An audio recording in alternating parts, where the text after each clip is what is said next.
ada tujuan politiknya juga, political will gitu ya. Apa tujuannya? Tujuannya misalkan contoh untuk membuat hukum yang lebih humanis ya, kalau menurut ini ya beberapa speaker yang terkait Undang-Undang Nomor 1 Tahun 2023 itu mengenai KUHP ketika diundangkan itu biar lebih humanis dan juga ada pembaruan hukum dari yang tadinya hukum era kolonial menjadi hukum nasional, walaupun nilai-nilai kolonial itu juga tetap masih ada karena pasalnya itu kan sebenarnya hanya disesuaikan dengan perkembangan zaman. Nah, namun ini kan tentu peran dari DPR dan pemerintah. Tapi kalau saya lihat sebenarnya urgensinya pada saat 2023 kemarin harusnya jangan hukum material yang dirubah, tapi hukum formilnya yang dirubah. Karena kenapa? Hukum formil kita itu kan terakhir tahun 80-an ya, hukum acara kita, khususnya hukum acara pidana. Nah, menurut saya yang lebih urgent itu. Karena kenapa?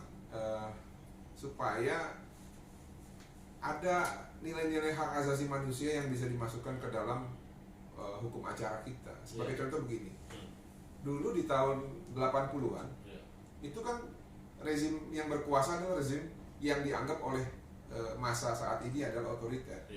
Nah, sedangkan di tahun 99 Undang-Undang Nomor 39 tahun 99, saya kalau nggak salah itu mengenai hak asasi manusia, belum diabsorb ke dalam undang-undang yang hukum acara di tahun 80-an itu. Dan banyak nilai-nilai baru lah, seperti kayak lembaga perlindungan saksi dan korban kan ada undang-undangnya juga, yang mengakomodir melalui Perma juga ada yang namanya justice collaborator. Nah, ini tumpang tindih juga. Polisi menganggap bahwa mereka memiliki kewenangan, jaksa juga untuk memberikan rekomendasi. Nah, ini harus hilirisasi sebenarnya siapa yang memiliki kewenangan sehingga nanti GC itu tidak dianggap sebagai prank. Karena gini, sekarang kan untuk menentukan GC itu sebagai contoh, ini saya ambil contoh ya, bukan kita mau ngebahas mengenai GC ya. Itu kan nanti ujung-ujungnya hakim ya, tapi kalau kita melihat mengenai kasus yang terakhir mengenai Richard, itu kan dia hampir tidak diakomodir di sini.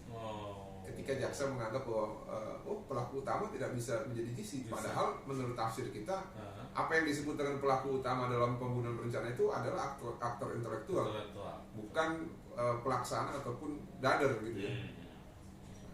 Kalau dia dari awal sudah memberikan kesaksian yang mengungkap mengungkap materi dan juga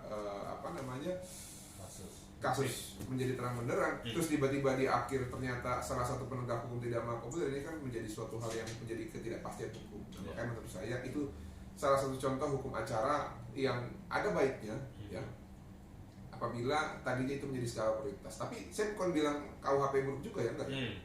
Karena saya sih belum baca secara keseluruhan, tapi khususnya itu yang mengenai sifatnya ketertiban umum, itu banyak hal-hal yang lebih positif diatur oleh KUHP baru. Sebagai contoh begini, saya lihat itu di dalam satu delik ya mengenai penodaan agama. Sekarang menghalangi orang beribadah itu juga dapat dikategorikan sebagai penodaan agama. Nanti dilihat saya lupa pasal berapa. Tapi di KUHP yang baru itu dianggap sebagai penodaan agama apabila ada seseorang ya, yang menghalang-halangi melakukan peribadatan. Karena kan kita itu berdasarkan konstitusi juga dijamin. Betul. Agama itu hak, bukan kewajiban. Jadi setiap orang berhak untuk beragama, bukan berkewajiban. Karena dasar negara kita dasar negara nasionalis, Pancasila. Nah, lalu tadi mengenai penegakan hukum. Kalau saya lihat ya, kalau dibilang buruk ada benarnya. Tapi kalau dibilang tidak ada manfaatnya enggak juga. Karena gini, jaksa, polisi kita butuh. Tidak ada jaksa, tidak ada polisi, akan terjadi panic disorder gitu. Atau enggak social disorder. Apa itu social disorder? Jadi secara sosial tidak ada kepastian ataupun tidak ada ketertiban. ketertiban. Nah kalau tidak ada penegak hukum bahaya juga. Nah cuma yang saya lihat itu terkadang standar naik atau tidaknya kasus itu bukan pembuktian. Nah ini kan yang bahaya nih. Ada beberapa hal sekarang. Yang pasti yang pertama adalah siapa yang berperkara, yang kedua apa keuntungannya, yang ketiga viral atau tidak. Itu ya menentukan di sini. Iya. Padahal kan sebenarnya kalau kita berkaca kepada hukum ya apa yang disebut dengan hukum pidana ya. 184 ukurannya. Kalau itu tindak pidana umum, kalau itu tindak pidana korupsi, ada lagi di pasal saya lupa 26 atau 28 itu undang-undang tipikor mengenai alat bukti petunjuk persesuaian. Nah, yang kita sayangkan terkadang di tingkat bawah itu ketika orang biasa yang membuat laporan itu dibuat seakan-akan ya bukan itu cara mainnya. Cara mainnya itu dulu yang dilihat adalah apakah ada kekuasaan yang backing atau yang kedua adalah apakah bisa memberikan keuntungan untuk kami.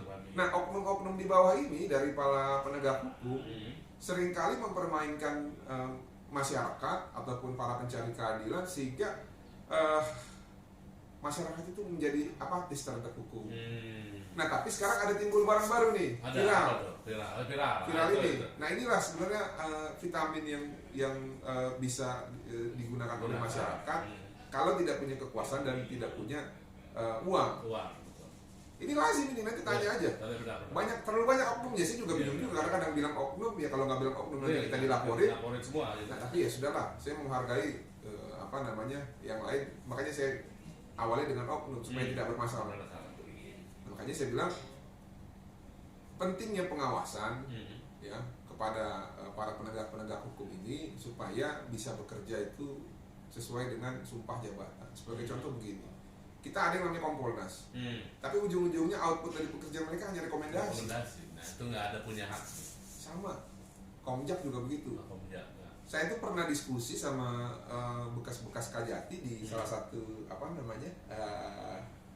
bandara ya, mengenai fungsi pengawasan dan juga penindakan terhadap oknum-oknum jaksa yang nakal. Mereka pun bilang ya memang kami terbatas undang-undang, dan saya pun tahu itu.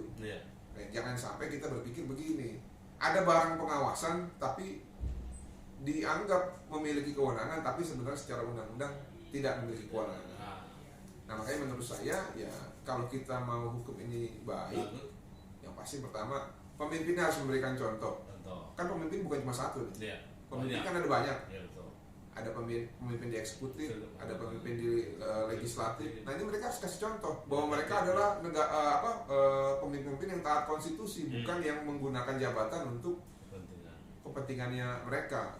Karena kan kadang-kadang ada juga yang nakal, kayak contoh nih, sengaja masuk tempat-tempat tertentu dalam pemerintahan gunanya untuk menunjang dia punya relasi gitu kan, ataupun kepentingan bisnis dia. Nanti kalau ada konflik of interest dia minta diprioritasin, oh jangan diganggu ya, itu kan ininya si ini gitu, itu kan nggak boleh juga. Nah masalahnya banyak banget, terlalu banyak ya.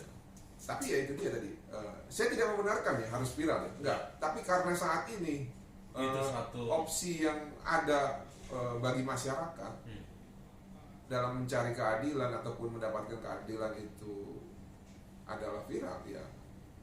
Jika saatnya tepat, sudah tidak ada lagi harapan, ya mau nggak mau kita gunakan bahan ini.